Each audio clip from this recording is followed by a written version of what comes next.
laawol kisal ko laawol peewal e ɓantal. Bismillahir Rahmanir Rahim. قال المؤلف رحمه الله: وأن الإيمان قول وعمل يزيد وينقص، ولا ينفع قول إلا بعمل، ولا عمل وقول إلا بنية، ولا قول وعمل ونية إلا بسنة. فماكي كان بمؤلفون وني الإمام الحميدي عليه رحمة الله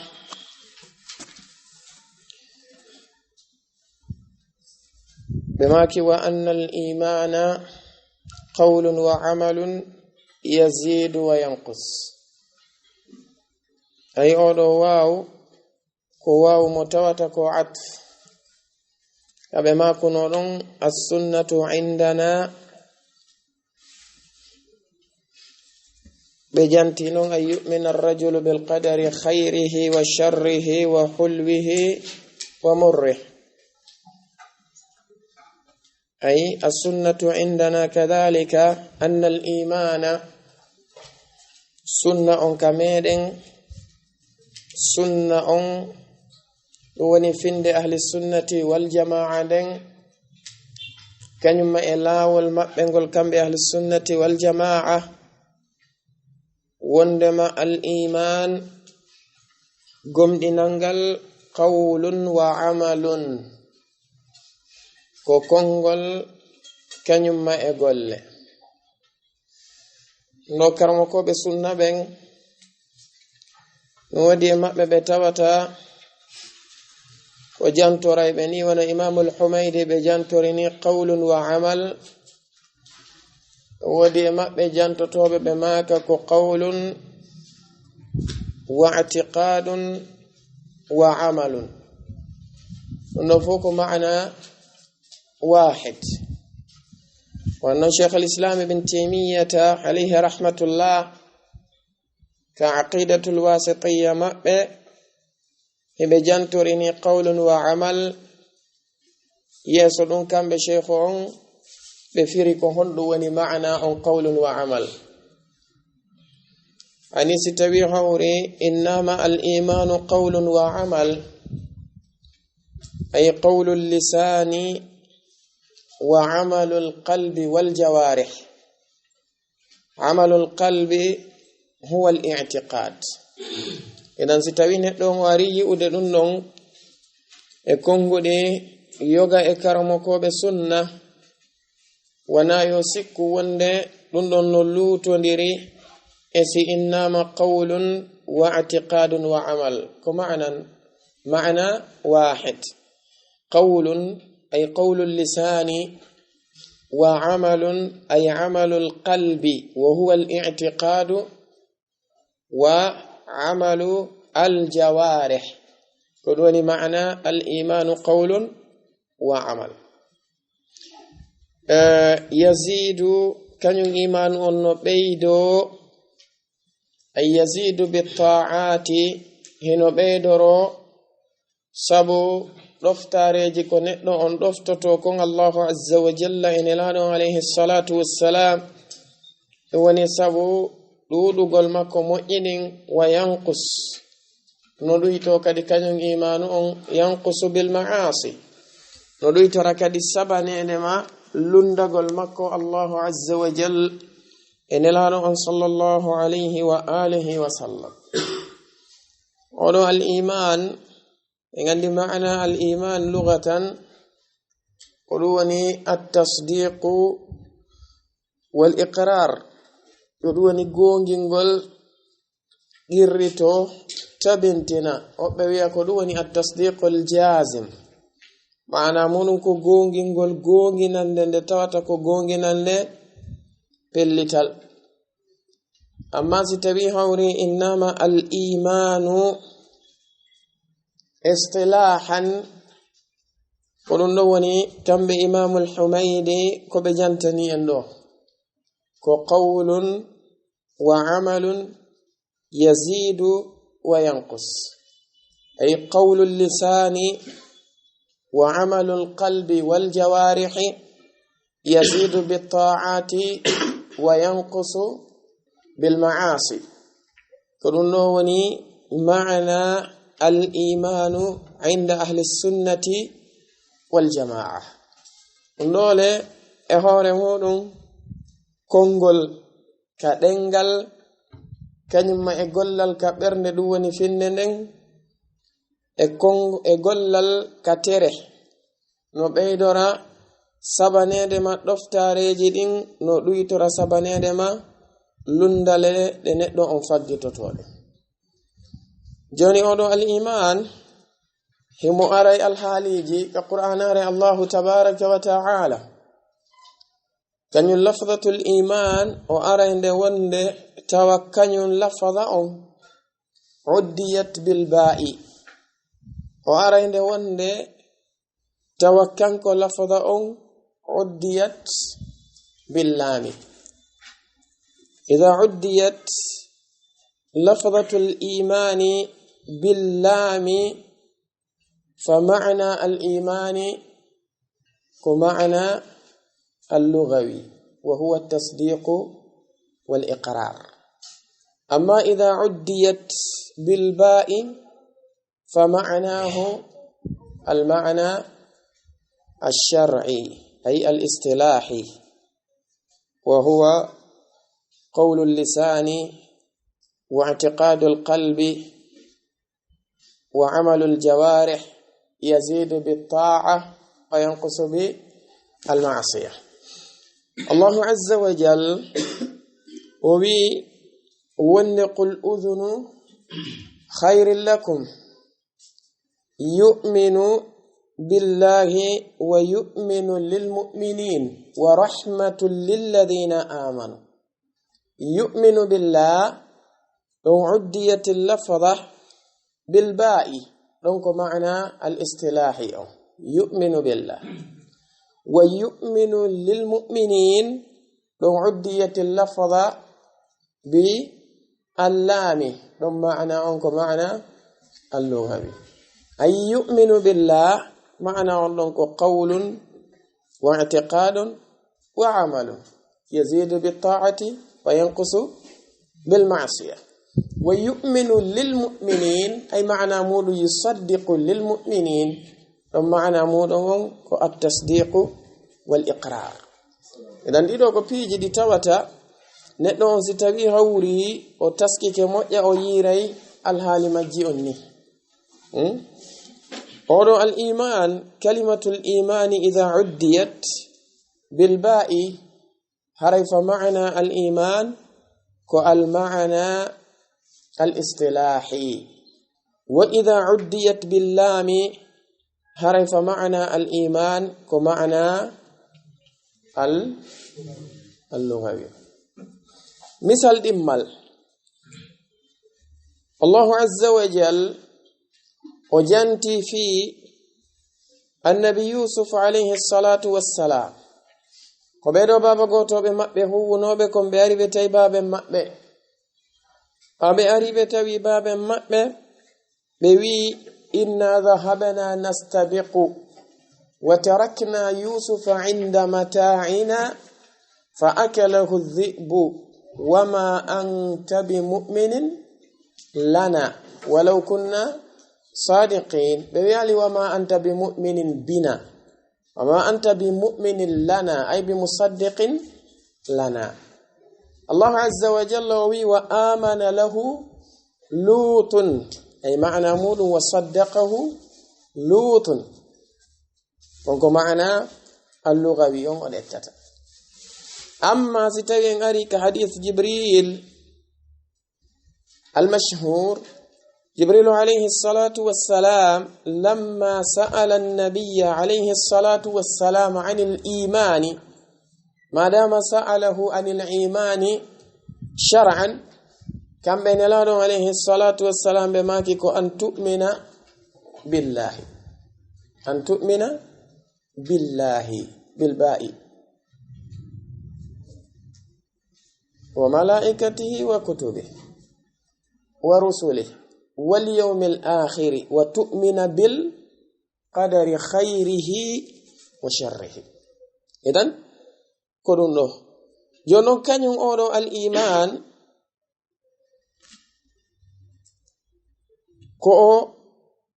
kongol ka ɗengal finde ka ɓerde golle ka tere no ko hunde nde tawata no tabiti shar'an. Allahu azza wa jalla samma as-salata imanan limadha likawni as-salah tushbihu al-imana kama anna al-imana qawlun wa niyyatun wa amalun wa kadhalika as-salah qawlun wa niyyatun wa amalun. Kanko jom meɗen tabaraka wa ta'ala o wi wa ma kana Allahu liyudhi'a imanakum o wa ma kana Allahu liyudhi'a imanakum. Karmokoɓe tafsiru ɓe maki ay wa ma kana Allahu liyudhi'a salatakum. Wannan sabab nuzul kanyum aya on sahabaɓe nelaɗo alayhi salatu wassalam woni ko landino nelaɗo alayhi salatu wassalam ɓa oɗo qibla o waylitama ittirama ka masjidul aqsa artirama ka masjidul haram ay ka suudu kaaba ɓe landi nelaɗo sallallahu alayhi wasallam fi ɓen sahabaɓe ɓe tawata ɓe juulino kamɓe ɓe feƴƴini qabla an tuhawwala alqibla ko atti qibla on o waylitede o yilti ko honno ni rifiyake julde ɓende. Allahu tabaraka wa ta'ala o tippini en ayeje e nder ɗum kanko jomi meɗen tabaraka wa ta'ala o wi wa ma kana Allahu liyudhi'a imanakum. Kanko Allahu tabaraka wa ta'ala o siforali dey kanko himo yeeba gomɗinal moɗon ngal ayi himo yeeba julde moɗon nde. Kanko Allahu jalla wa ala o inni julde nden imanan. Imam Malikin imamu daril hijra alayhi rahmatullahi ɓe maki ko waɗi ha jomi meɗen tabaraka wa ta'ala inni julde nden imanan ko sabu tawde kayre julde nden e imanu on alhaaliji muɗum ɗin ko alhaaliji nanduɗi. No anda julde nden hinde mari aqwal hinde mari af'al ma'a niyya bima'ana nde mari konguɗi wowleteɗi ka ɗengal hinde mari golleji golleteɗi ka tere wondude anniye on ka ɓernde. ko wana non imanu on ko qawlun bil lisan wa i'tiqadun bil qalbi wa amalun bil jawarih. ɓe maki ko sabu ɗum ɗo tawde no nanditiri ni si Allahu azza wa jalla inni julde nden imana o winde imana. Idan ɗum ɗo ko be neɗɗo on o jogi to ko ɗum nelaɗo on sallallahu alayhi wa sallam ɓe makani en ka hadith abi hurairata radiyallahu anhu hadithu shu'abil imani ɓe makani en wonde al imanu ko bid'un wa sab'una shu'bah wa fi riwayatin bid'un wa sittuna shu'bah fa a'laha qawlu la ilaha illa Allah wa adnaha imatatul adha 'anit tariqi wal haya'u shu'batun min al imani. kamɓe nelaɗo on sallallahu alayhi wa alihi wa sallam ɓe maki ka hadith abi sa'id al-khudri radiyallahu anhu ɓe maki man ra'a minkum munkaran falyughayyirhu bi yadihi fa in lam yastati' fa bi lisanihi wa in lam yastati' fa bi qalbihi wa dhalika ad'afu al-iman. naren ɗeɗo hadisaje moƴƴa taskoɗen ɗe. alhadithu al-awwalu wa huwa hadithu abi hurairata radiyallahu anhu muttafaqun ala sihhatihi akhrajahu al-bukhari wa muslim. kamɓe nelaɗo on sallallahu alayhi wa sallam ɓe maki al-imanu gomɗinal ngal ɓe maki bid'un wa sab'una shu'bah si innama bid'a bid'a ka haala arabu maana muɗum ko konko woni bayna althalatha wal ashara hakkunde tati ha sappo ɓe maki bid'un wa sab'una shu'ba ko calɗi cappande jeɗɗi e tati ma ɓuri ɗum e riwaya goɓe maki bid'un wa sittuna shu'ba calɗi cappanɗe jeego e tati ma ɓuri ɗum ɓe maki wonde fa a'laha ay a'la shu'abi al-imani qawlu la ilaha illa Allah qawlu la ilaha illa Allah ɓe maki wa adnaha ay adna shu'abi al-imani imatatu al-adha 'ani at-tariqi hadha 'amalun wa huwa min af'ali al-jawarih ɓe maki wal haya'u shu'batun min al-imani al-haya'u mahalluhu أين القلب كا قول لا إله إلا الله محل القلب محل القول كاللسان إماتة العذى عن الطريق هذا عمل وفعل محل هذا الفعل كالجوارح والحياء شعبة من الإيمان محل الحياء كالقلب إذن الإيمان كقول وعمل ونية ولا واعتقاد بعبارة أخرى ولا ننسى التي حديث أبي سعيد الخضري أخرجه مسلم في صحيحه كم بين الله صلى الله عليه وسلم بماكي وند من رأى منكم منكرا فليغيره بيده فإن لم يستطع فبلسانه وإن لم يستطع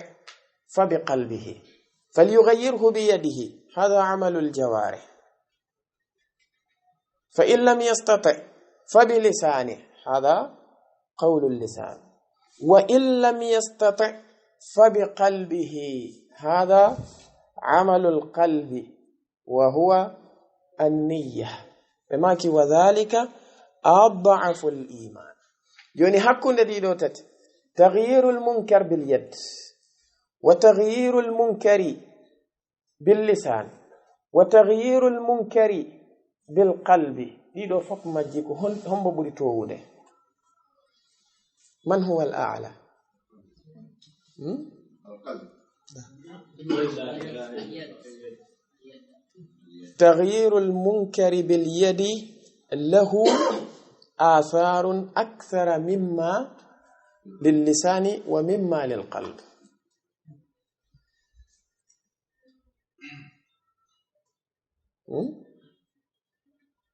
إذن حكو دي مجي كان دي دوتاتي كهم بوي مجي وني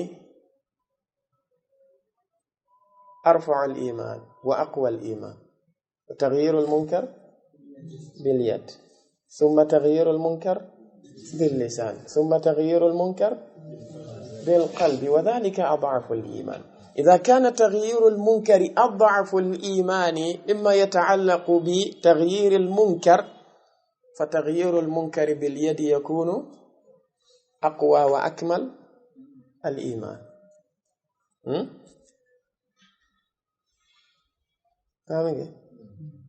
إذا تغيير المنكر باليد هو عمل الجوارح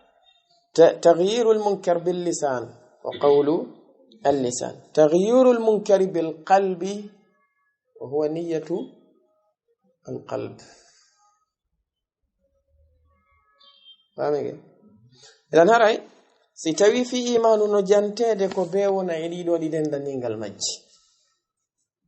يندوكو خلاف ما يعتقده المرجئة مرجئة كامبي إبه لندي لندو حتر دي لندغل أهل السنة والجماعة ببي يزيد بالطاعات وينقص بالمعاصي يزيد بالطاعات الإيمان يزيد الإيمان يزيد جمعنا تبارك وتعالى وبنجني في غير ما آية في كتابه في غير ما آية في كتابه كانكو الله سبحانه وتعالى وجنتك في دون كسورة البقرة كانكو الله تبارك وتعالى وجنتك في دون كذلك كسورة الأنفال وجنتك في دون كسورة التوبة كانكو الله عز وجل وجنتك في دون كسورة الحجرات ولا الفتح عفوا وجنتك في دون كسورة الفتح سورة فضائل الصحابة كانكو الله جل وعلا وجنتك دون ينوكي لهيودي كقرآن رمكو تدوني سنداري الله جل وعلا وي وند إنما المؤمنون الذين إذا ذكر الله وجلت قلوبهم وإذا تليت عليهم آياته زادتهم إيمانا وعلى ربهم يتوكلون ودوك سورة الأنفال كان كجومين أن تبارك وتعالى ودي تصريح أن الإيمان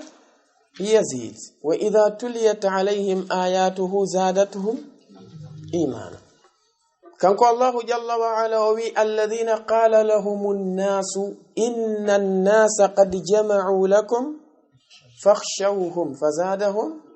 إيمانا وقالوا حسبنا الله ونعم الوكيل فزادهم إيمانا كانكو الله جل وعلا كذلك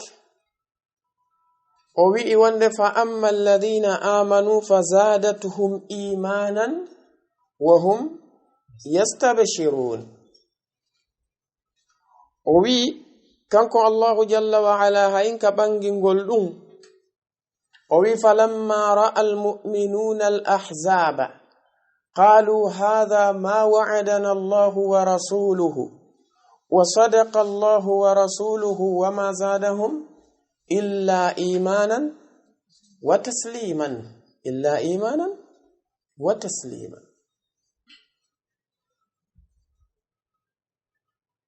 كانكو الله عز وجل وجنتي في بيدو قمدين بيدو صحابة نرى عليه الصلاة والسلام ونو ببنك حديبية وبنجني وند كانكو تبني السكينة في قلوبهم كاينو جي هايكو تبني ردون في هندو ليزدادوا إيمانا مع إيمانهم في يبيدو قمدين الوندو دي قمدين الماء بنغال إحوار مود ndo ay ko wona e dido nokkeli ka qur'anare makko kanko Allah jalla wa ala o banginani e wonde al iman yazid jonnon si tawi hawri al iman yazidu dum e hore mudum ko dalilun ala annahu yanqus sabunon hondo nelaro on tigi sallallahu alayhi wa alihi wa sallam بجانتنيك إنكو حلت وند الإيمان ينقص هو حديث أبي سعيد الخدري رضي الله عنه مجنغدين نان حديث تغيير المنكر كم بين الله عليه الصلاة والسلام بجانتني إنكو بيتكون أضعف الإيمان كحديث أبي درداء كم بين الله عليه الصلاة والسلام بماكي أكمل المؤمنين إيمانا بماكي أحسنهم أخلاقا أكمل المؤمنين إيمانا لا بماكي أضعف الإيمان هبك أكمل هبك أضعف في شيء واحد هذا دليل على أن هذا الشيء ليس شيئا جامدا وليس كذلك شيئا غير يعني متجزئ الإيمان يسمى يعني يوصف بأنه أكمل ويوصف كذلك بأنه أضعف يوننكو دليل هلو وند يزيد وينقص imo sife wonde kanko imanu on kanko buri timmude imo sife kanko buri jasude mana so sifama burdo imanu timmudon e burdo imanu jasude on holli on don wonde imanu on no beydo wa kadhalika kanko imanu on timodoito no ahli sunnati wal jamaa kambe ko dun do woni ko be jogiti ka sengo al iman amma dido feddeji di tawata ko feddeji majjudi sifa murjiya en kenyum ma e bedo be tawata ko khawarij mu'tazila e be lundi dundo sen de timisal wona khawarij e mu'tazila ben non ko kambe woni al-ghulat fe'intimbe fantini be kambe be jogiti wonde odo iman la yazidu wala yanqus al-imanu indahum la yazidu wala yanqus ay la yatajazza ko imma an takuna mu'minan وإما أن تكون كافرا عند الخوارج أما عند المعتزلة يمكن أن تكون بين المنزلتين يعني عندهم يمكن أن تكون مؤمنا وإلا تكون بين المنزلتين وإلا تكون كافرا أما عند الخوارج كم بلا مكان ثالث عندهم إما أن تكون مؤمنا خالص الإيمان وإما أن تكون كافرا إذن بيرو كم بجوجتي وندن نون وبيتاك مؤمن ناقص الإيمان كم كما بنتو وبيتاك وند كانكو نون كو غومدين دو ويتي غومدينال كم بسي غومدينال ويتي كي هدا يالتي كإسلام معنى أمودو ko imma wona gomdindo ma harana a gomdindo timmudo gomdinal ma harana a gomdindo do haddi hasi tawi kambe be jogiti murtakibul kabira dido bakkatuji mawdi di tawata na yaltinedi ka islam di tawata din neddanke si o wadi din do masalan wana neladon alayhi salatu wassalam hiberi wani mo gomdinal gal tawata ko gomdinal timmugal kambe be dettay dum don be wada neddo ngo yalti islamu few masalan se tawi endari neladon sallallahu alayhi wasallam be maki la yazni zani hina yazni wa huwa mu'min wala yasriqu sariqu hina yasriqu wa huwa mu'min wala yashrabu al-khamra hina yashrabuha wa huwa mu'min idan kambe khawarij kanyum may mu'tazila be detti dum don be wi wonde la yazni zani wa huwa hina yazni wa huwa mu'min ay ma'na mudum idha zana zani fa huwa kafir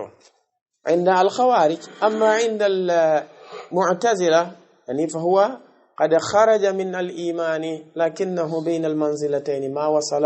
الى الكفر حتى يحلل ما ارتكبه من الذنب هاويا وندنو دغي خوارج بي سيونتي وادي زنا ويالتي اسلام ويكا كفرانكا mu'tazila wi so wadi zina wa yalti islam kono hewti ka keferanka ko so wi zina on dagi so wi al no dagi o tumboto ka hakkunde laysa mu'minan wala kafiran ko wana non mo yari bere ko wana non mo wujji indahum kam andela don alayhi salatu wassalam ko be janti do wa huwa mu'min ay wa huwa mu'minun kamilul iman wannan ko be bangini ko wonde neddo on sitawi hawri himo wadde zina ara imanu makko no jasi si ko gujjo ara imanu makko no jasi si ko yaro bere ara imanu makko no jasi ko woni maana kenyu hadithu wa nafsu shay kabe maki kambe ne lado alayhi salatu wassalam la imana liman la amanata lahu wala dina liman la ahda lahu kambe hibe jogiti dun non wonde si neddo o wasama al amana haray ko o kefero indal khawarij amma kam mu'tazila haray o yalti islam ko no talka kefranka ko to la imana liman la amanata lahu ko la imana kamila ko wana non wala dina liman la ahda lahu wala dina liman la ahda lahu ay wala dina kamila liman la ahda lahu kamɓe ɓe jogiti wonde mana muɗum kala neɗɗo firtowo ahdi o ala e islam haray ko o kefeero ka maɓɓe kamɓe hawarij ka mu'tazila haray imo tumbi hakkunde ɗon ha o dagina konko woni e waɗɗade ɗum e ɗum ɗo ko mushkilaji ɗi tawata hiɓe jogiti ɓe yowi ɗin shubahaji maɓɓe e hoore nususuji hewɗi wonaka alqur'an keñum may ka sunna e ko nande sifa ɗin ɗon peji jonon neɗɗo on jeyaɗo e min ahli sunnati wal jamaa ko be o sendindira ko wiyete ko nafiyu al imani mutlaqan e nafiyul imani yani kamalan ɗiɗo ko be o sendindira ɗum riwugol imanu on few e neɗɗo on e riwugol timmugol imanu on e neɗɗo on o anda ko saayi hombo kanko neɗɗanke on o wi'a ɗo wana o gomɗinɗo hara ko faanda wana o gomɗinɗo timmuɗo gomɗinal e ko saayi hombo o wi'a wana o gomɗinɗo ta ko faanda ko ala gomɗinal few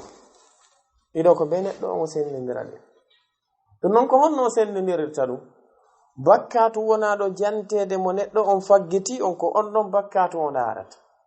yarli on ɗon bakkatu par ce que kala ka nelaɗo alayhi salatu wassalam riwani goɗɗo kamalal imani holli wonde on ɗon bakkatu ko jeyaɗo e min kaba'iri dhunub ɗum bila shakke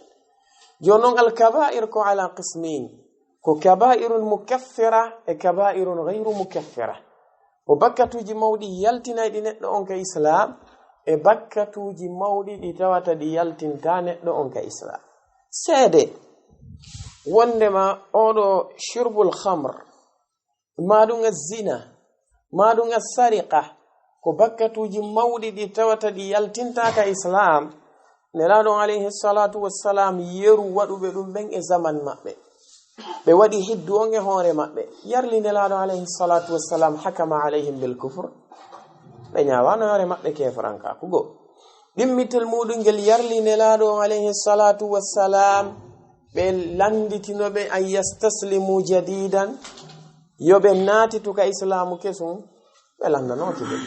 ɓe taƴi juuɗe hoɓɓe kono ɓe makano yalti islam ko ɓe naatito wa nafsu shay'in hoɓɓe foccama e zaman maɓɓe sabu zina bal woɓɓe fiɗama kaaje ha maayi ɓe makano naatite islam taw simin fiɗa on kaaje ha maayo ko wanano woɓɓe yari beere ɓe foccama ɓe makano naatite islam ɓawa on foccama ɗum holli wonde ɗin noon ko ɗi kaba'ir kono ko gayru mukaffira idan neɗɗo on ko be o faama ɗum ɗo o anda ɗum wona noon kamɓe hawarij no jeeya e kaɓe joɗɗinta subuhaji maɓɓe ɗin e ɗi bakkatuji ɗi jomi meɗen tabaraka wa ta'ala jantoto fi muɗum o janto yimɓe muɗum o wiya wonde ko ɓe ashabun naari hum fiha khalidun ko ɓe yimɓe yiite e hoore kadi ko tomɓe luttoyta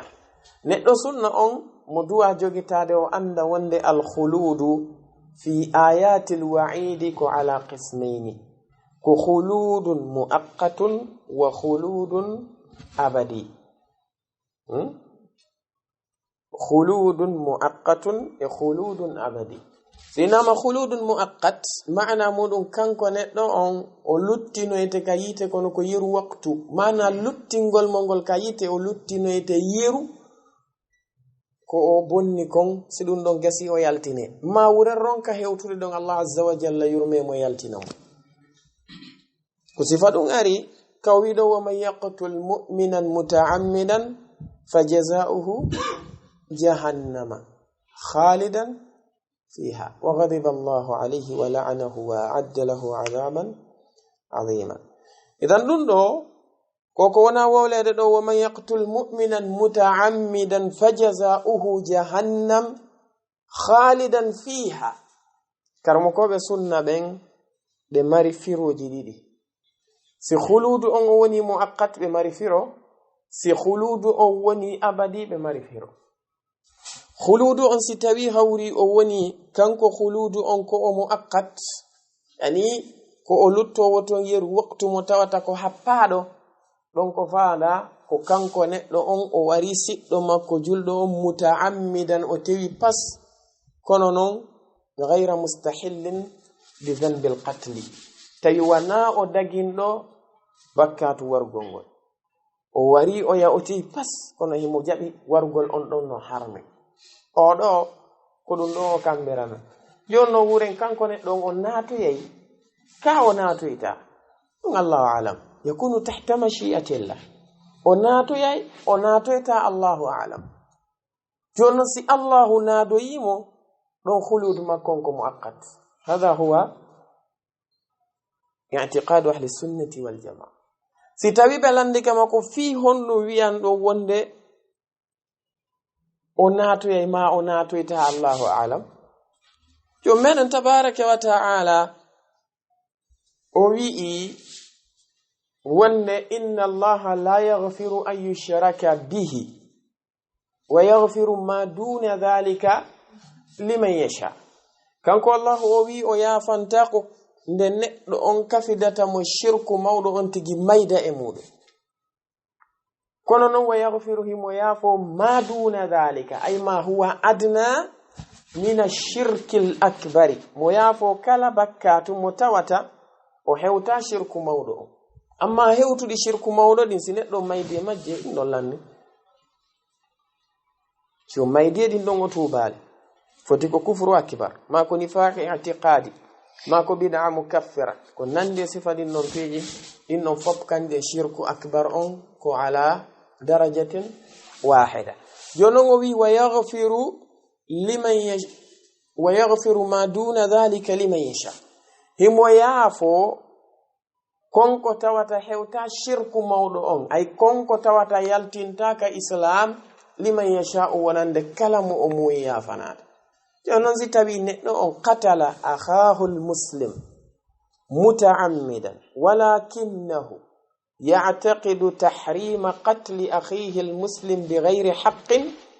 أولو بكات مكو كبيرة لكن الكبيرة ليست كبيرة مكفرة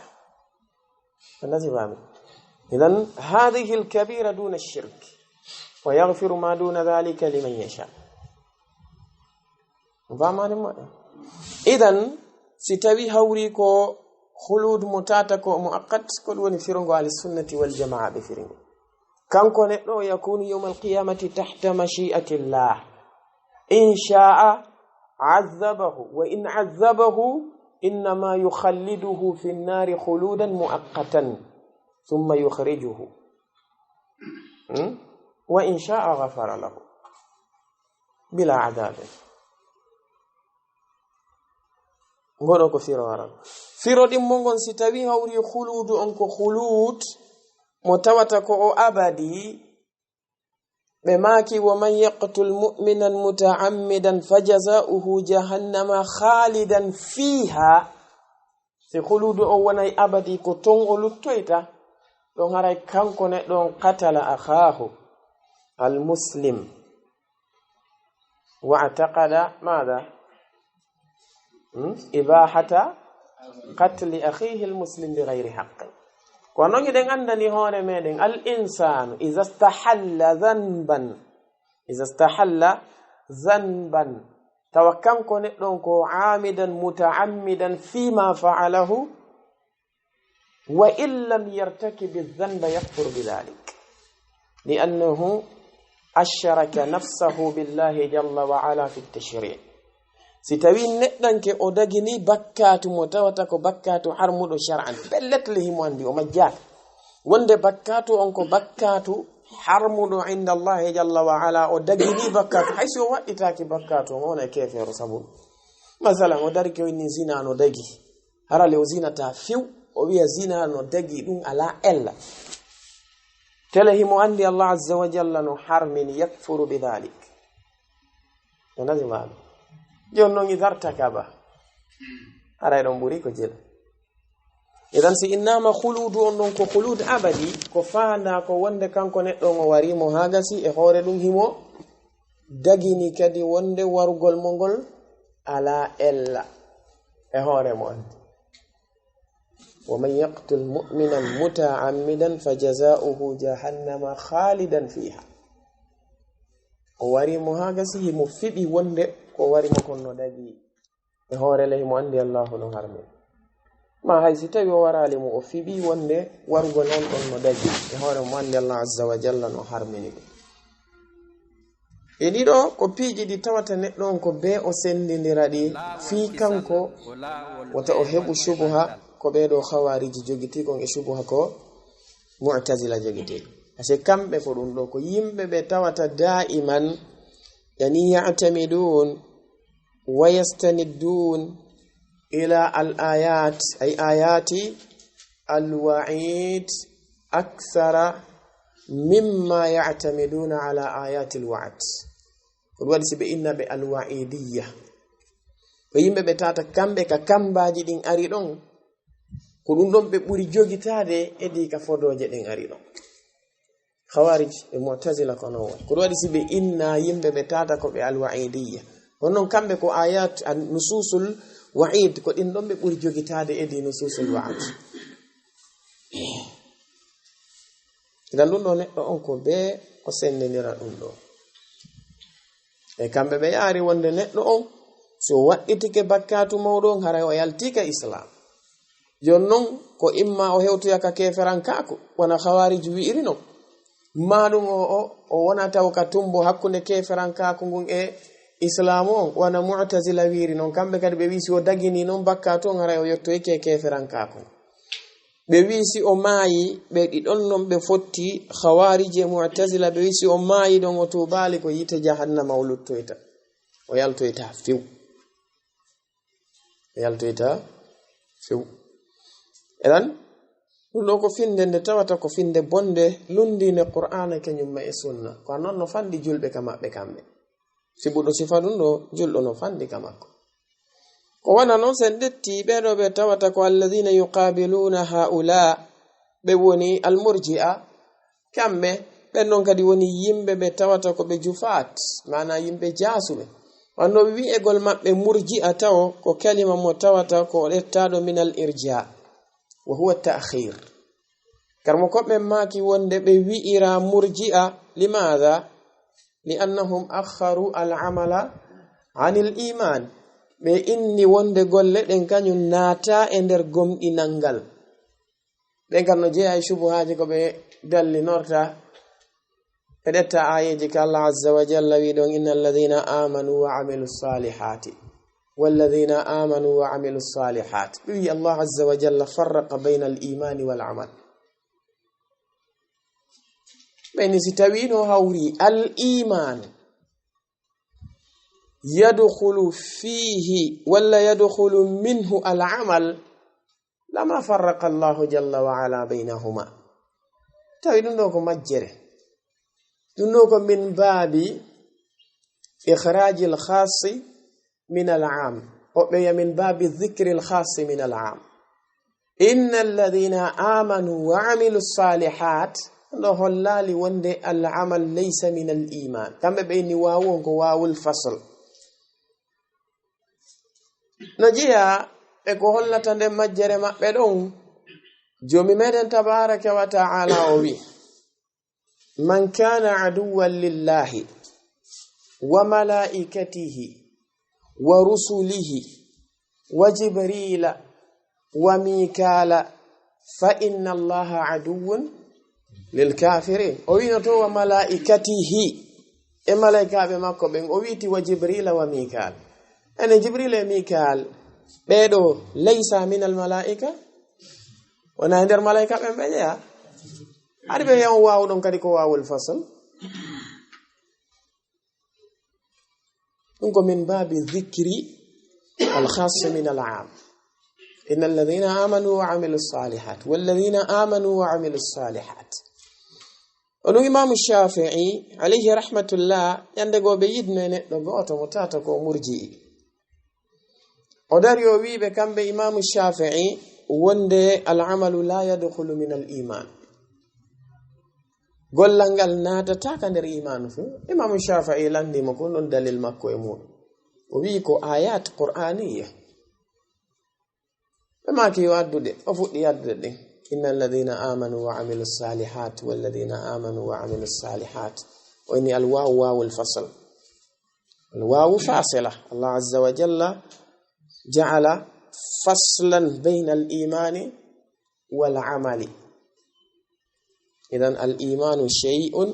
والعمل شيء آخر. إمام الشافعي بماك إذا كان الأمر هكذا فأنت تعبد إلهين. ستوي الهالي أنكو ونري أنكو رويته بدي دو مردا، إذن أنت مشرك. وداري متي ممجا ووي كانكو يعبد إلها واحدا وهو الله جل وعلا.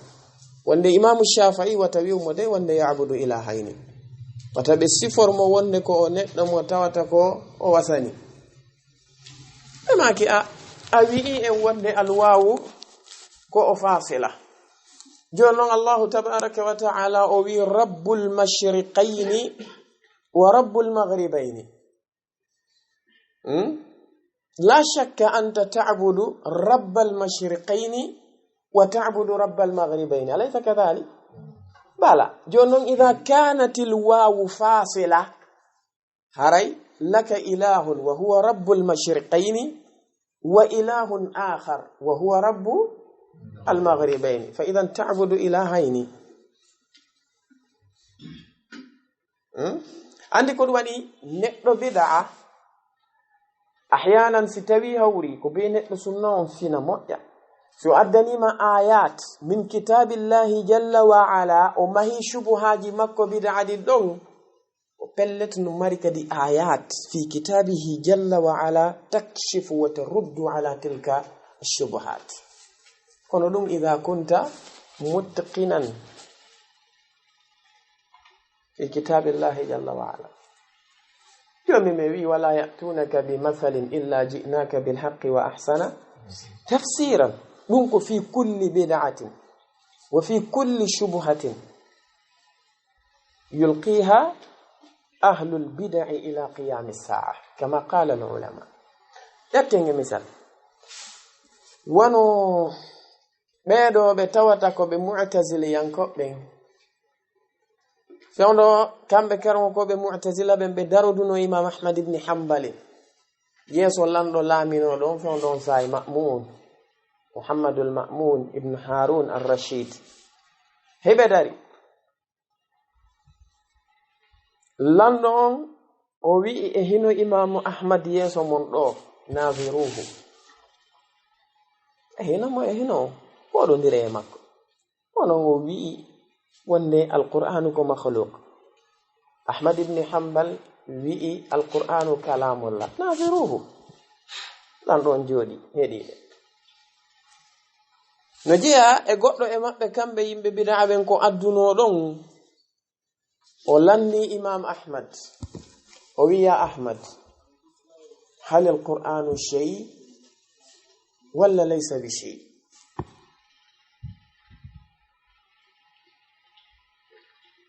imam ahmad be maki alqur'anu shay o wi alam yaqul allah tabaraka wa ta'ala الله خالق كل شيء.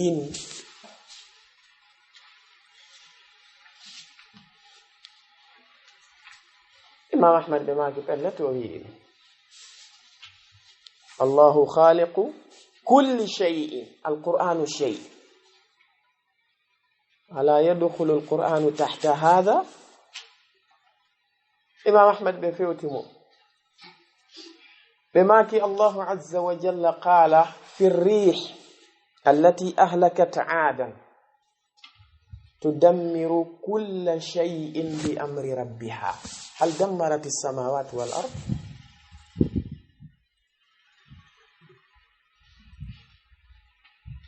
أو دمرت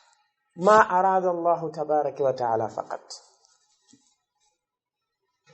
فأسكته قالوا ما ركون parce que kanko detti kullu ngo wi ko am Allahu khaliqu kulli shay'in. Allahu khaliqu kulli shay'in ko Allahu woni ko tagi kala hunde o wi alqur'anu shay. idan Allahu khaliqu alqur'an. imam ahmad be maki joni non tudammiru kulla shay'in bi amri rabbiha be maki hal dammarat as-samawati wal ard. هل دمرت العرش؟ هل دمرت الملائكة؟ لا. ko adin koɓɓen tu wana hayleyɗe luttuɗe ɗen idan kanko allahu tabaraka wa ta'ala ko o faandi ko wonde allahu khaliqu kulli shay'in ay ko kulli shay'in makhluqin تدمر كل شيء بأمر ربها أي كل شيء أراد الله تبارك وتعالى هلاكه بأمره جل وعلا نودي كيالترينو على ونفس الشيء إمام الشافعي هو مفهوم بفينو بغداد كم بكده بتاونو دون وولتون في مسألة خلق القرآن تاوي ɗum noon ko ado fitna mo imam ahmad fitna no on mihna mo ɓe waɗirano imtihano on arde kamɓe imam shafi'i ari ɓe yiidi e oɗo neɗɗo mo tata ko bishrinil marisi e oɗo e yimɓe makko ɓe jiyano kamɓe ɓurno lollinde ko wiyete ko mas'alatu khalqil qur'an baghdad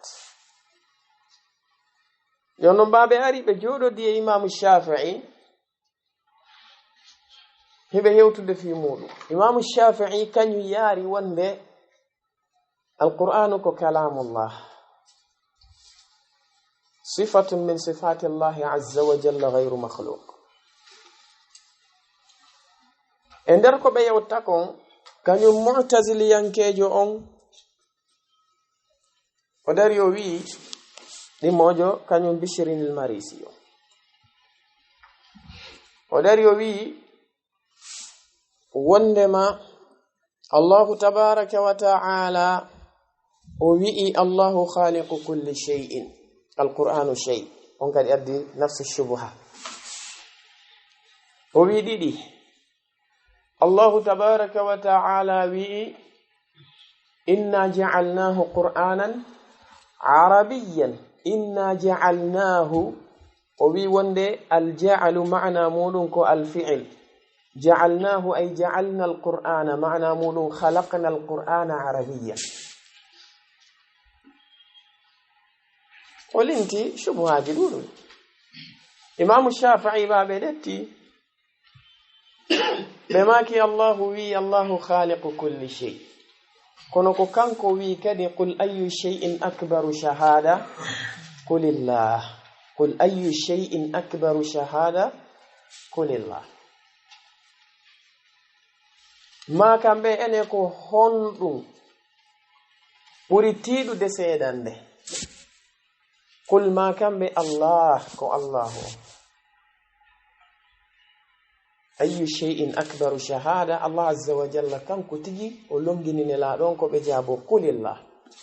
jon noon allahu khaliqu kulli shay'in halillahu khalaqa nafsahu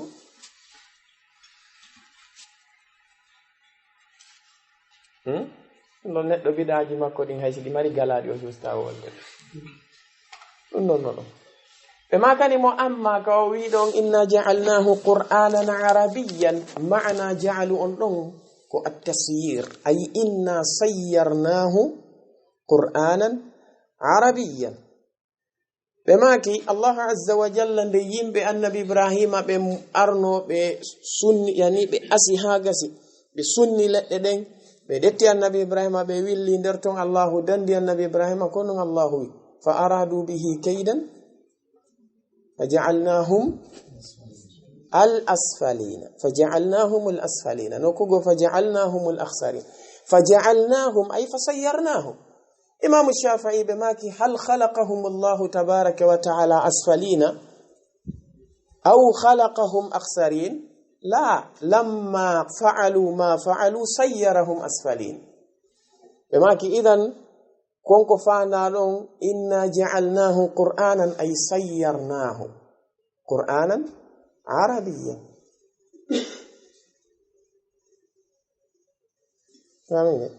هيدي دو فوكو بيجي دي تاواتا neɗɗo on kala neɗɗo bid'a mo o addi si o mahimo e aya qur'ana a heɓay ka qur'ana ko ruttiramo si o mahimo e sunna a heɓay ka sunna ko ruttiramo biiznillahi tabaraka wa ta'ala ay kamɓe murjiya ɓe mari sertuɓe waɗi sen detti jahmiya ɓen ɗon ɓe inni al imanu ko ma'rifatu alqalb yo ɓernde nden andu tun Allah haray neɗɗo woni mu'min kamɓe iblis ko mu'min firaun ko mu'min abu jahal ko mu'min ko annon ɓeɗo fof kombo suusi wiide ɓe anda Allah azza wa jal ɓimmitel muɗum ngel sen ɗetti wona ɓeɗo ɓe tawata ko asha'ira kamɓe ɓe inni wonde al imanu ko tasdiqul qalb yo ɓernde nden gongin tun aray intahal amru ɓeɗo kadi firawna ko mu'minun indahum wa abu jahlin mu'minun indahum wannon firawna kana qalbuhu musaddiqan lima ata bihi musa allahu wi wajahadu biha wastayqanatha anfusuhum ka zulman wa uluwan firawna e hoore onno abu jahl e hoore muɗum ɓernde makko nere no gongini ko nelaɗo alayhi salatu wassalamu addi kon na noon kanko to ko rasi allahu wi innahum la yukadhibunaka walakinna adh-dhalimina bi ayati llahi yajhadun ɓe anduno ka ɓerɗe maɓɓe ɓe jaɓuno ka ɓerɗe ko sandal ɗugal e salare ɓe warruno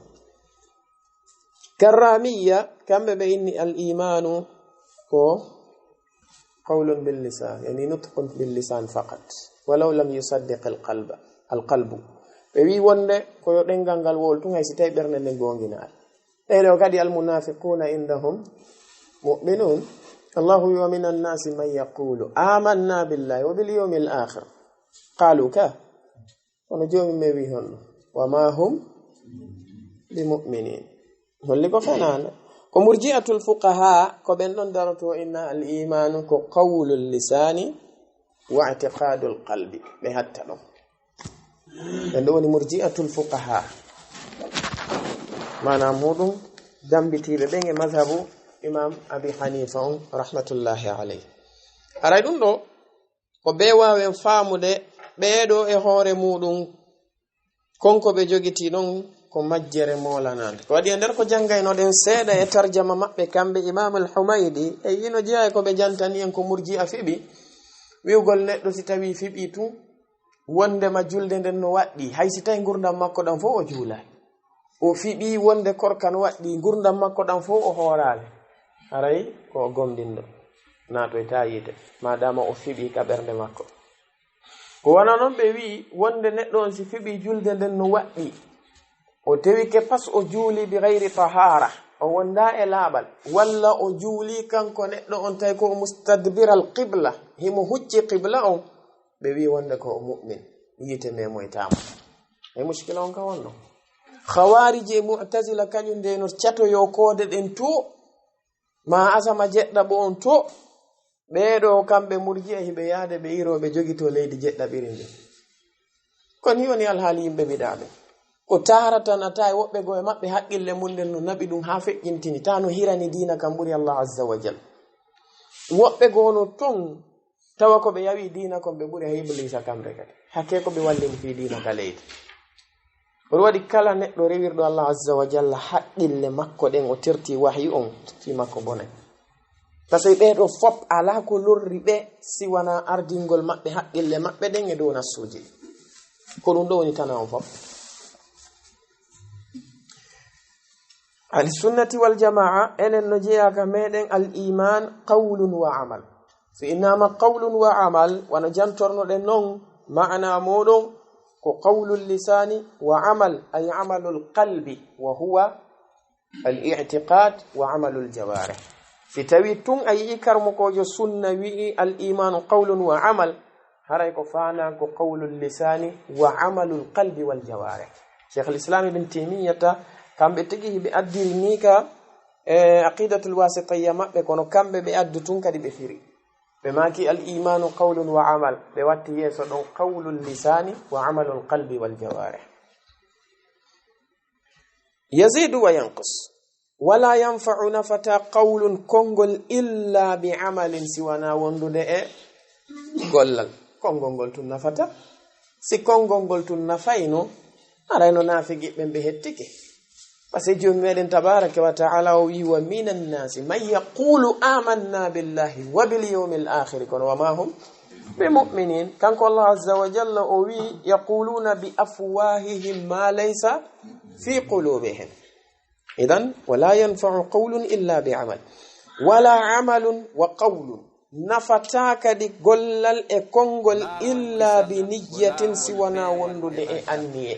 laaɓuɗo wondude e finde nde tawata ko laaɓunde. Si tawi neɗɗanke on o golli gollal o wowli konngol, tawi kanko neɗɗo on konko o golli e konko o wowli ɗon o fiɓa ɗum ɗon ka ɓernde makko, o faandaki ɗum ka ɓernde makko, nafatamo ka diina Allah jalla wa ala. Nafata few. Kala ko wowluɗa, kala ko golluɗa, si tawi a fiɓana ɗum ɗon anniye ɗum ɗon nafatama. إنما الأعمال بالنيات وإنما لكل امرئ ما نوى. النية هي التي تفرق بين العبادة والعادة. جوني نحن داري كدو توا يتصدق أوكي موجة نون كان كنحن يتصدق بكثير وهو كريم كنحن أوكو موجة ويرحم الضعفاء والمساكين والفقراء كونو tawa kanko neɗɗanke on o waɗi raali ɗum ɗon biniyati ta'abbudi lillahi tabaraka wa ta'ala fa hal amalahu hadha yanfa'uhu yawma alqiyama la yanfa'u. rubama hara kanko neɗɗo on o finu o tawi no jeeya min akhlaqihi allati tamanna Allahu tabaraka wa ta'ala biha alayhi ko wiyete kon alkaram okkugol maɗum o fina o tawa nokku kaɓe woni ɗon bi'a maɓɓe on ko yimɓe andiraɓe dokkal o jokkirano adatan kamɓe ko ɗum ɓe andi. oɗo madama o jogitaki niyyatu ta'abbudi lillahi jalla wa ala gollal ngal nafatamo few, ngal nafatamo. wala amalun wa qawlun illa bi niyyati wala qawlun wa amalun wa niyyatun illa bi sunnatin. wana kongol wana gollal wana anniye si wana wondude hon e sunna a illa bi sunnatin ay illa ma'a sunnatin si wana wondude e sunna. maana mon neɗɗo ko jogiti kongol e golle e anniyewo kongol ko jogiti konguɗi dewewo e ko jogiti golle dewewo e anniye makko on ko laaɓi wo si tawi lutodiri e sunna on nafatamo. ko annon hara kanko neɗɗo on o wopi shartan min shuruti qabuli al a'mal ka man amila amalan laysa alayhi amruna fa huwa radd. idan si tawi an neɗɗo on a jogitoto ko wiyete kon addinu alkamil a jogoto ɗum ɗo qawlun wa amalun wa niyyatun khalisatun مع سنة صحيحة عن النبي صلى الله عليه وسلم. هذا هو الدين. كل نونا فتنة جوني لارنا نموتيا كهولة إن كويتكم اتحاد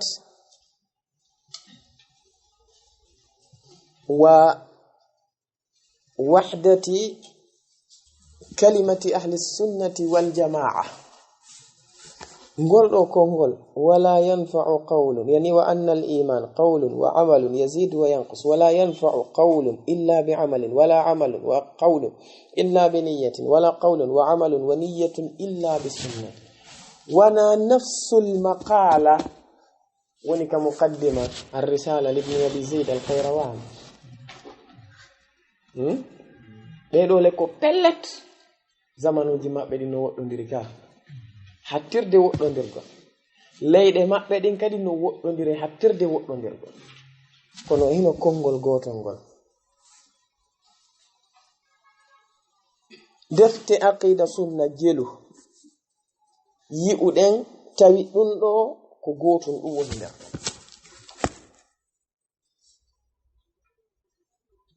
ɗum ɗo no walla e wonde ahli sunnati wal jamaa ko ɓe woni e mum kono laaɓi pos. والترحم كنما أين جاء السنة أن كني ahli sunnati wal jamaa no jeeya e ko ɓe jogiti kon ka finde maɓɓe e laawol ngol ɓe dininortangol attarahum ɗum woni toragol yurmede ala ashabi muhammadin sallallahu alayhi wa sallama kullihim e dow sahabaɓe nelaɗo alayhi salatu wassalamu ɓe fuu maɓɓe khilafan liman narrawafida wal khawarij ko waɗi noon سنجني أصحاب محمد صلى الله عليه وسلم كلهم المراد بأصحاب محمد هنا هذا عندي كوبن بتاوتا كجوجتي نوبن الصحبة الشرعية فأنا نود بين الله عليه الصلاة والسلام كون صحبتهم صحبة اللغوية وهم المنافقون والذين ارتدوا كون سندي الصحبة اللغوية والصحبة الشرعية سينما الصحبة اللغوية نكون معنا مول يعني كإنسان يعني الذي كان قرينا للنبي صلى الله عليه وسلم معاشرا له وأم تاتك تكون ديرنو الله عليه الصلاة والسلام وردنو دو مابbe wondi e mabbe dum do ko as-suhba al-lughawiyya ko non si tawi innama as-suhbatu lughatan ma'na mudun ko al-muqaranatu wa al-mu'ashara aslan ka hala arab jonon si innama as-suhba ash-shar'iyya as-sahabiyyu ko wiete sahaba jo nelado on sallallahu alayhi wa sallam ko kullu man لقي النبي صلى الله عليه وآله وسلم مؤمنا به فمات على الإسلام ولا على الإيمان وكلا حورد إنلاد عليه الصلاة والسلام كلا حورد إنلاد صلى الله عليه وسلم يعني بفتينو كوغو سيكو أبوندو يالي بكونو بوندينو كوغوتو ما ko neddo motata ko yi o yiibe manan ma dum be wondi nokku goto wari o fotti enelado on sallallahu alayhi wa alihi wa sallama fewno be fotti don kadi tawa ko o mu'minan bihi ko o gomdindo nelado alayhi salatu wassalam sharti tammo mata ala al iman o mayi e hore gomdinangal wala yartat wala yughayyir ko do innete as-sahabi جوجتيدو كو يتيكون الصحبة الشرعية شرطيجي تاتي الشرط الأول كلقاؤه بالنبي صلى الله عليه وآله وسلم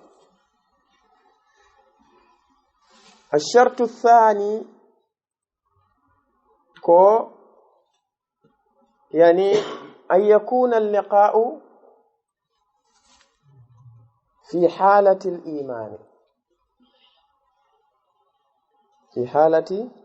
الإيمان الشرط الثالث كأن يموت على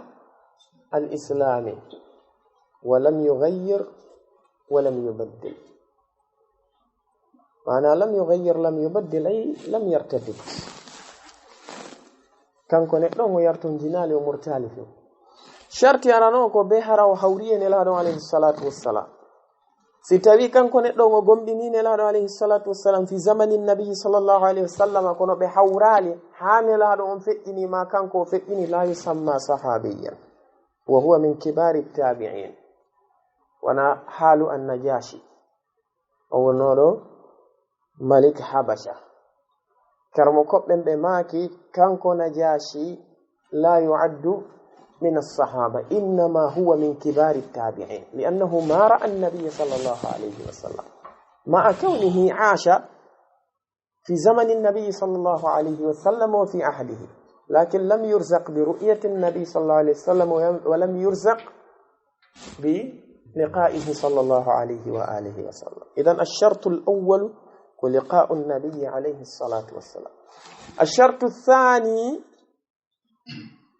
كأن يكون اللقاء في حالة الإيمان tawa fewno ka ɓe fotti ɗon o yiidi e nelaɗon alayhi salatu wassalam ɓe hawri ɗon hara ko o gomɗinɗo ɓe mana hara ɓe sertali ɗon o gomɗinali ɓe ko imma o ardu e gomɗinal ngal si ɓe yiidi ma o ara ɓe yiida ɗon o gomɗina ɗon si ɓe serta kono si tawi kanko neɗɗo on o yiidi e maɓɓe kamɓe nelaɗo alayhi salatu wassalam ɓe wondi nokku gotu kono o gomɗinde ɓe ɓaawo ɓe feƴƴinde oɗo kadi la yusamma sahabiya famige jonnon a shartu thalith koyo o maayu kanko neɗɗo on alal islami haraka ka islamu o maayi hara o yarton jinali ko oɗo wiyete as-sahabi sahabajo nelaɗo on sallllahu alayhi wa sallam ko ɗum ɗo woni as-sohbatu shar'iyya famige moƴƴo edan ɗum ɗo ko be an neɗɗo on faama ɗum jono ahli sunnati wal jama'a no jeeya e ko ɓe dininorta kon ɓe rewira allahu tabaraka wa ta'ala at-tarahhumu toragol yurmede ala ashabi muhammadin sallllahu alayhi wa sallam kullihim ɓe fop maɓɓe na o ma o nahnu la nufarriqu baynahum kama fa'ala ar-rawafida wa kama fa'ala al-khawarij si rawafida kamɓe ɓe fecci sahabaɓe nelaɗo alayhi salatu wassalam ɓe dari ɓe hefirɗini ɗuuɗuɓe e sahabaɓe nelaɗo alayhi salatu wassalam aktharu sahaba indahum ko kuffar ɓe jogiti seeɗaɓe terlen jowo ma ɓen ɗon wulen ko ɗuɗɗimɓe ɓen non woɓɓe goo wi tato ko ɓen ɗon ɓe ɗetti ɓe baki e ɓeɓe ɓe wi ahlul beyt ɓe hattini ɗon ɓeyni ko ɓeɗo wonno yarton jinaade jennari mushkila e nder sahaba ɓen fof ɓe suɓa miqdad ibn al aswad ɓe suɓa ammar bun yasir bilal ibn rabah abu dharrin al ghifari kañum may salman al farisi ɓeɗon jowo joni abubakar indahum kafir umar indahum kafir عثمان عندهم كافر عبد الرحمن بن عوف عندهم كافر سعد بن أبي وقاص عندهم كافر سعيد بن زيد عندهم كافر زبير بن العوام عندهم كافر طلحة بن عبيد الله عندهم كافر أهل بدر تيمئة تتو إسابوي إتاتو kala si ɓeeɗaɓe tawa ka nder ton ɓeeɗa jowoɓe e ɓeɓe ɓe yettintini ka ahlul bayt to ɓen to luttuɓe ɓe fof ko kuffar ka uhud nafsu shey ka hudaybiya nafsu shey'in wono hawni khawarij ɓeɓe tawata ko wonnoɓe ɓen e on zaman se no woodi hande khawarij yankoɓe ɓe ferrinta sahabaɓe no woodi hande وداني خوارج كم بكدي بيجي غونوتو يتحولون بتحول الزمن بويل راي ماجي وانا زمان ويل اورتانو wodi goddi goddi don hebe hawti di usuluji mabbe jani gonoto amma goddi go a yiray di wobbe go e zaman fondo zaman ali ibn abi talib tawa o zaman do be jogaati masalan wana hefir dingol sahaba ben buyi e mabbe hande ka wonden do jogitaaki do بيما بس الخوارج كم بينو جيا اي صحابه بهفر ابن علي بن ابي طالب معاويه ابن ابي سفيان كان يما صحابه بدودو به يما عائشه ينفو e ko nande sifa ɓe ɓe wi wonde ɓen non ko ɓe yimɓe ɓe tawata ko ɓe kuffar ko ɓe hefera amma enen ahli sunnati wal jamaa enen natarahamu ala ashabi muhammadin sallallahu alayhi wa sallam kullihim ɓe dendaningal maɓɓe en toroto yurmede allahu e dow maɓɓe fa inna allahu azza wa jalla qal allahu tedduɗo mawɗo ngo wi walladina ɓen ja'u arɓe min ba'dihim walladina ɓen ja'u aroyayɓe min ba'dihim ɓaawo maɓɓe kamɓe ɓeɗo sahabaɓe ay ɓaawo almuhajiruna wal ansar wannon ko kamɓe o janti fi muɗum aɗo jantade قل للفقراء المهاجرين والذين تبوأوا الدار للفقراء المهاجرين أنا منكم المهاجرون والذين تبوأوا الدار والأنصار وي والذين بن جاءوا أرتو يايب من بعدهم باوما يقولون أي والذين بن بتوتا جاءوا كو أرتو يايب من بعدهم باوما بتوا يقولون هي بوئة ربنا اغفر لنا وأي جومي أمن حفرا من ولإخواننا ابن سب أمن الذين بتوت سبقونا بهدتك من بالإيمان كقم إنا ولا تجعل في قلوبنا غلا للذين آمنوا يا رب بدو kambe be toroto Allahu azza wa jalla yo Allahu yaafono ben adibe be ka gomdinal ko hombo atti e der dedo mofte fop ka gomdinal sahaba be nelado alayhi salatu wassalam be wiya kadi wala taj'al fi qulubina ghillan lil ladina amanu wa tawadu ka berde amen ngayngu e konnagu wonande be yimbe gomdimbe sifi gomdimbe e dedo mofte no wawlede si fejjine laado alayhi salatu wassalam hikkata don si wana sahaba ودوادي ستوي يوم من عائشة رضي الله عنها بماكي وند الشيعة الروافض أمروا أن يستغفروا لأصحاب رسول الله صلى الله عليه وسلم فصبوهم بياميرا يبتورانو بيافو يبياري بينبي ودوادي ندارر دابي وكان بالشيعة الروافض أتوي حقيقة كو بأبناء اليهود كو بيبيا اليهود تيجي ندارر دابي وتابنان يحرفون الكلمة عن مواضعه داري دت ميسا دم يا ود مقارنه ماجه اليهود نبي وندو يا النبي موسى عليه الصلاة والسلام بيا ادخل الباب سجدا بيا هونو وقولوا حطة naate siɗon naatude Filistin naatiron ka dambugal tawa ko on naayiɓe e hoore ɗum kadi wi'on hittatun maana hittatun ko yani aghfir lana yaafanom maana hitta ko ighfir lana yaafanom jonnon kamɓe baabe wiyama yo be wadu dum bari ha be hewti be ndari dambugal Filistin gal dum gadi gondum be natiran non ko pasi alaka be natira sinado sino woduno ka be natiro yeno don ara be natali dum mukhalafatan li amri Allah jalla wa ala ono tay alaka be natira sinado be ndari be tay Allah azza wa jalla wi be sujjadan kambe be natiri habwan yo be nayi on sujjadan don karmo ko be maki ko be wadu ruku benato kambe be ari be jodi be dirbi be fofi benati ka Allah wi be do waqulu hitta be dari be wi hintatun min sha'iratin fabaddala alladhina zalamu qawlan ghayra alladhi qila lahum ana shi'a ar-rawafida umiru an yastaghfiru li ashabi Muhammadin sallallahu alayhi wa sallama فصبوهم ولعنوهم وطعنوا فيهم وكفروهم وبأبناء اليهود أبوهم في دينهم اليهودي ابن سبع عبد الله ابن سبع اليهودي كوبي شعروجي يهود كان ما علامات يهود أرتا مابه كان بشيعة فأنهم كوبي بمابه نار دائما كان بشريا بلوتو نرى عمرو بن العاص بلندك نلادون صلى الله عليه وسلم بماك من أحب الناس إليك بماك عائشة بغين بماك من الرجال بماك أبو بكر بماك فقلت ثم من فقال عمر أحب الناس إلى النبي صلى الله عليه وسلم عائشة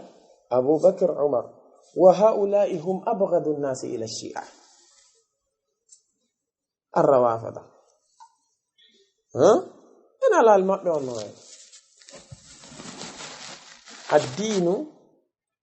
في الثريا والشيعة في الثرى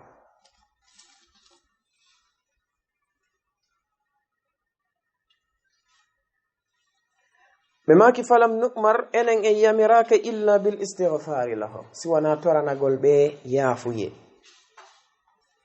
faman sabbahum kala o yennuɗo ɓe aw tanaqqasahum maɗum o yawitiɓe o ɗuyti daraja maɓɓe on ɓe dendagal maɓɓe aw ahadan minhum ma goto pet e maɓɓe ay faman sabbahum jami'an aw tanaqqasahum jami'an aw ahadan minhum anasi fami ay aw sabba ahadan minhum wa tanaqqasa ahadan minhum emaki falaysa ala sunnati laawol kisal ko laawol peewal e ɓantal man lam yakun ala sunnati fa ala ayi shay'in yakunu fa ala albid'ati waddalala idan kala mo nanda yasubbu wa yatanaqqas wahidan walla ahadan min as-sahaba aray fa'lam annahu min ahli al-bid'i wad-dalal bemaki walaysa lahu ala namo non kadi fil fay'i e ndiɗo jawdi ndi Allah azza wa jalla ruttata e gomɗimɓe ɓen haqqun o ala haqqe e mayri andi ko enete al-fay'i ka mana al-fay'i julɓe ɓen immoɗo yawgol haɓoygol yimɓe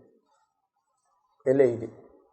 yo noon si ɓe hewti haɓoygol ɓen ɗon Allahu azza wa jalla waɗa ɓen ɗon yankino ɓe ron kadartade ɓe jebbilo kamɓe e piiji maɓɓe ɗin fop ɓe watta e jungo julɓe ɓen hendo nangaɓe kamɓe hendo piiji maɓɓe ɗin jogito hara ɓe memminali kaafa fi muɗum ɓe memminali gere ko ɓuri e fannude fi mum ko ɗum inete alfayi andi alghanima ko si jiyadi ndi waɗi few ɓe ukkodiri ɓe piiri ɓe hendike ɗon ko ghanima amma alfayi ko si ɓe yahani ɓe ya ɓe jebbilike ta gere o waɗali ɓe hendo amiye kono noynete alfayi joni noon on neɗɗo yennowo sahaba ɓen aybina ɓe wala keɓal e muɗum sabu on ɗum jomi men sendu o sendu ɗo jeeyaɓe waɗani lil fuqara il muhajirin wattani ɗo walladina tabawwa'u ddar o artoy noon o wi walladina ja'u min ba'dihim yaquluna rabbana ighfir lana wa li ikhwanina alladina sabaquna bil iman joni si tawi kanko neɗɗo lam yastaghfir lahum bal sabbahum wa la'anahum wa ta'ana fihim wa kaffarahum ɓe maki la nasiba lahu fil fay'i wala keɓal famiki moƴƴa ɓe maki akhbarana humpitimen bidhalika ɗum ɗon gayru wahidin ko wona neɗɗo goto an malik ibni anasin ko itta e imam malik kamɓe tigi annahu wonde kamɓe imamu malikin qala ɓe maki qasama allahu ta'ala alfay'a allahu on kanko tigi sendi jawdi fay'unde faqala o wi hindi wodani homɓe lil fuqara'i ɓen wasiɗuɓe almuhajirina feruɓe iwi e galleji muɗum e nokkeli muɗum alladina ɓen ɓe tawta ukhrijuɓe yaltinama min diyarihim ka galleji maɓɓe wa amwalihim e ka jawle maɓɓe yabtaguna hiɓe ɗaɓɓa fadlan ɓural min allahi immorde ka allahu wa ridwanan e welaye wa yansuruna allaha wa rasulah hiɓe walla dina allahu kamɓe wallito nelaɗon alayhi salatu wassalam allahu wi ulaika humus sadiqun dari sifa ko Allah azza wa jalla sifi sahaba ukhriju min diyarihim wa amwalihim tawi ko honɗum yabtaghuna fadlan min allahi wa ridwanan wa yansuruna allaha wa Allah azza wa jalla kanko sifiɓe ɓen nana shi'aja no daro innama o aboubacry ko yaltidirno e nelaɗo ɗoti ɓe haga fammere haɗum fof mi kudeta haldi hefra ɓen wonde koye ɓe sahin dinnelaɗo alayhi salatu wassalam kanko o hetta hoore yagal ngal allahu almustaan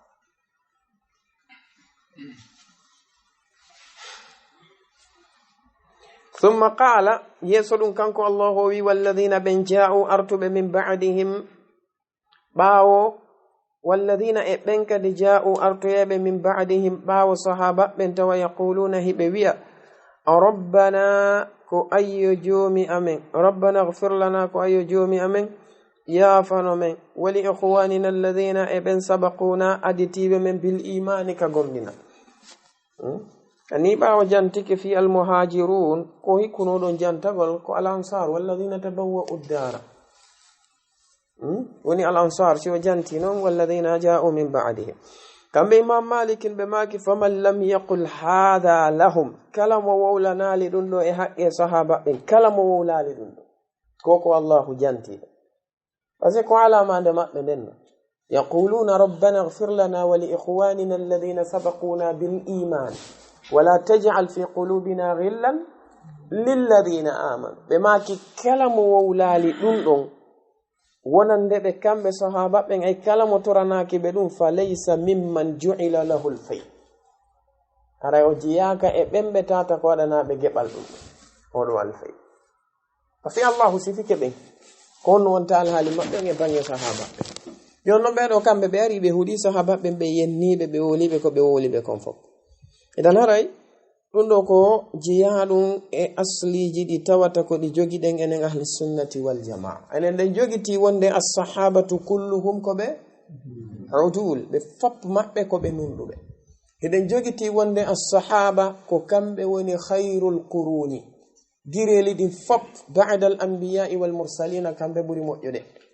nelaɗo on sallallahu alayhi wa alihi wa sallama ko ɗum ɓe makani en ka hadith abdullah ibn mas'ud بماك خير الناس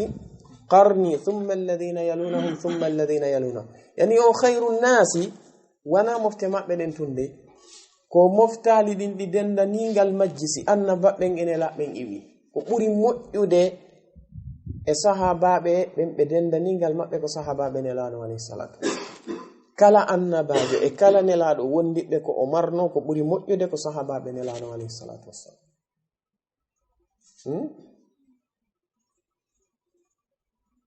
le fop maɓɓe yo noon ko ɓuri moƴƴude e sahabaɓe nelaɗo alayhi salatu wassalamu fo ko aboubacre ɓe dendaningal maɓɓe halal itlaq enen ahli sunnati wal jamaa hiɗen jaɓi ɗum siwi ɗon ara umar siwi ɗon ara uthman siwi ɗon ara ali siwi ɗon ara baqiya al ashara al mubashsharina bil janna enen hiɗen jogiti ɗum ɗo e ɓeɗo sahabaɓe nelaɗo on sallallahu alayhi wa alihi wa sallam hiɗen jogiti kadi dendanigal ko jomi meɗen tabaraka wa taala fodi ɓe ko hiɗen yiɗi ɓe hiɗen toranoɓe allahu azza wa jal yurmede kañumma e yafuye ko nandi sifaɗin peeji hiɗen fiɓi noon kadi wonde laysu masumin wanaɓe hiwaɓe waɗugol bakkatu di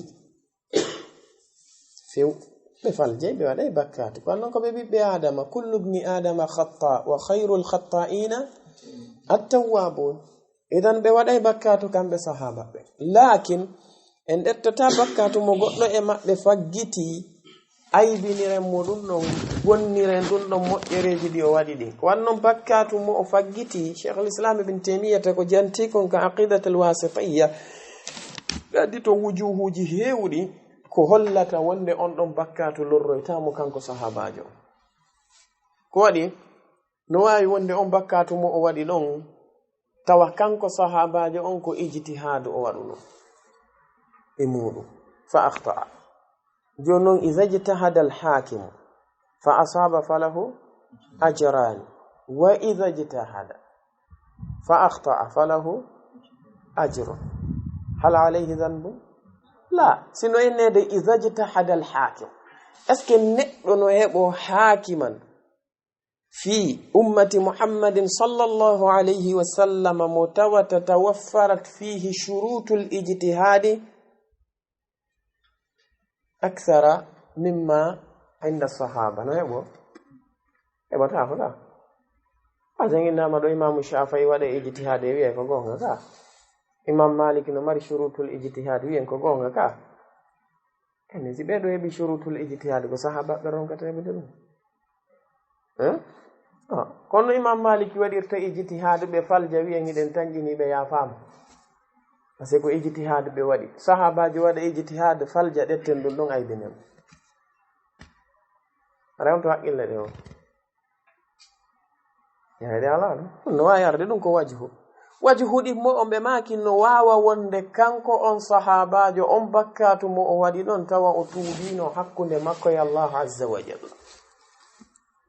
sabu non honɗum eɗen gandi wa khayru al khata'ina ko at-tawwabuna خير الناس قرن النبي صلى الله عليه وسلم جومي من تبارك وتعالى وي كنتم خير أمة أخرجت للناس أي خير يوم دائما نو يندي ما بكم بصحابة نجيكو جومي من سفر بيدو يمبي بتوتكو المتقون كانكو الله وي والذين إذا فعلوا فاحشة أو ظلموا أنفسهم ذكروا الله فاستغفروا لذنوبهم ولم يغفروا الذنوب إلا الله ولم يصروا على ما فعلوا وهم يعلمون إن ردوا مفته من أولى بهذه الصفات الصحابة كا نعم هو وجه الإمول وجه التمون نوانا كانكو صحابة جوهم ماري فضائل عند الله جل وعلا حيفا ديهم بكاتو مكودهم فيو بكاتو حند كدي إن فضائلو دي بنا أندهم بكاتو فيو أروا على باتي الله يقول إن الحسنات يذهبن السيئات يعني الحسنات كوني كون عند الصحابة حسنات كوني كون كميدن بنديرا بنديرتا جونو ينردون نو فو وانا كانكو صحابة جون كو جيانو من أهل بدر لعل الله قد اطلع على أهل بدر فقال اعملوا ما شئتم قد غفرت لكم ما ربما هركو نتو جيانو من أهل الهديبية فلادو ماكي عليه الصلاة والسلام لا يدخل النار أحد من الذين بايعوني تحت الشجرة ko wona dum do e wujuhuji di tawata ko araydi al hali makko kanko non sahaba idan nafatama hay hunde de daroto da do betta faljol sahabaji si tawi kala faljudo o ay binteno ko adama fuddorteno ka jomme yali wa asa adamu rabbahu faghawa o yalum so yin kono adama ay binirte dum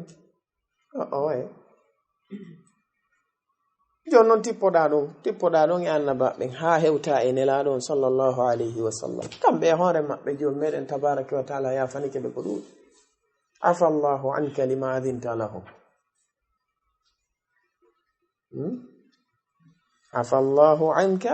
lima adinta lahum idnu on hari on tuma ko sawaba ka ko khata خطأ قل ورثي الله عز وجل عفى الله عنك لما أذنت لهم حتى يتبين لك الذين صدقوا وتعلم الكاذبين عفو الله عز وجل ولا نبي كم بين الله عليه الصلاة والسلام لقد تاب الله على النبي سوى أدوينهم جوكي تبعهم به اتاتك والذين اتبعوه في ساعة العسرة قل يبيدوته من المهاجرين والأنصار ونندي صفة كو إن أتيدك لقد تاب الله على النبي هل الله يتوب على من لم يذنب لا وإذا أذنب العبد ثم يتوب الله عليه وادي نونسي o jabani kari tubu wiye ma o yafanike mo on bonnale ara ko tahsilul hasil ka ilan gasata neddo بين صحابة بن الله عليه الصلاة والسلام ابن آدم أن داري رفياك مأبي ونو داري رفياك مأبي كون شيخ الإسلام ابن تيمية بجانتورين سي أجانجي سيرا مأبي أتوا مودي بيدو مؤيرك الله هو دني بكون كو كم بتو هو دني باو أن باب بين الله كم بتو فضائل الصحابة نموني كل وقت سي إمام أحمد بن حنبل بين دفتر مستقل لكن فضائل الصحابة فضائل الصحابة هركو الصحابة قاطبة جونون ودي كرمكو بين بكادي دفتر هركو فضائل جي يوغا صحابة قلت انتاكو أبو بكر قلت انتاكو عمر قلت انتاكو عثمان قلت انتاكو علي قلت انتاكو عائشة رضي الله عنها قلت انتاكو معاوية خال المؤمنين وانا ديرو دفتر اسكات الكلاب العاوية في فضائل معاوية خال المؤمنين رضي الله عنه اسكات الكلاب العاوية يعني الشيعة الروافضة وقو بيجي دي توتا ودو دي آدم ينبغي له أن يكون عدلا منصفا. kono mi halna on piyo ngoto, si tawi hawri en jangali kaɗo dina meɗen famuɗen ɓeɗo ayɓe la shakka ɓe wawai nadde subuhaji hewɗi e haqqille meɗen, subuhaji hewɗi. ɗum ɗon ko si en heɓi gandal ngal fabila ilmi tutraku shubuhat, wala cheikh al islam ibn taymiyya bimakiri. idan ko be jangaɗi piiji fop anda adillaji muɗum, janga fi sahaba ɓen anda fadailuji maɓɓe e ko nandi sifaɗin pi fop.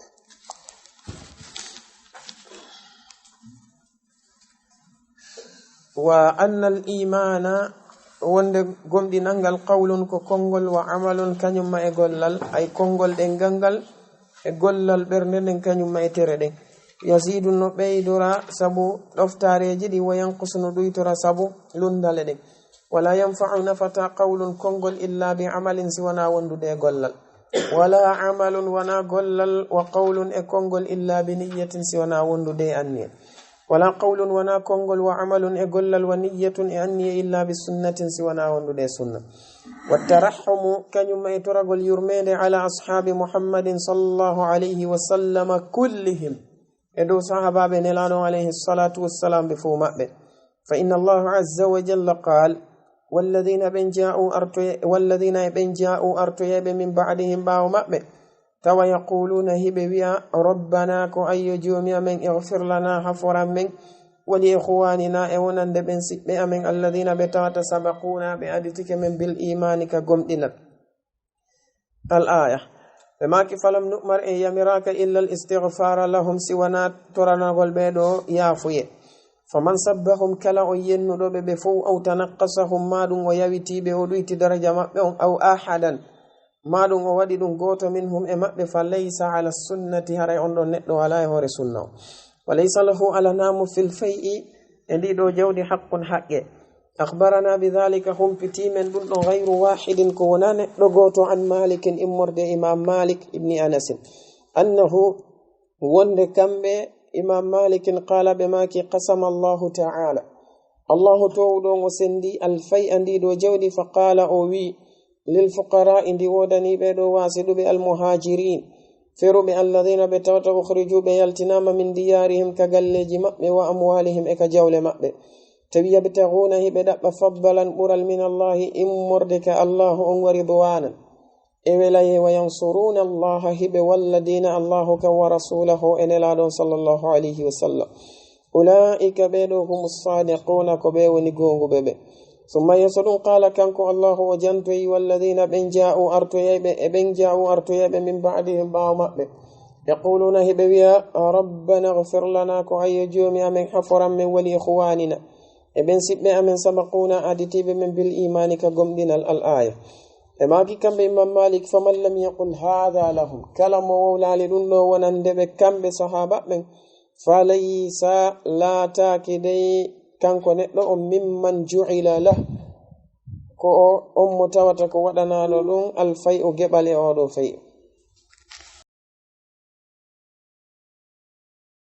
laawol kisal ko laawol peewal e ɓantal.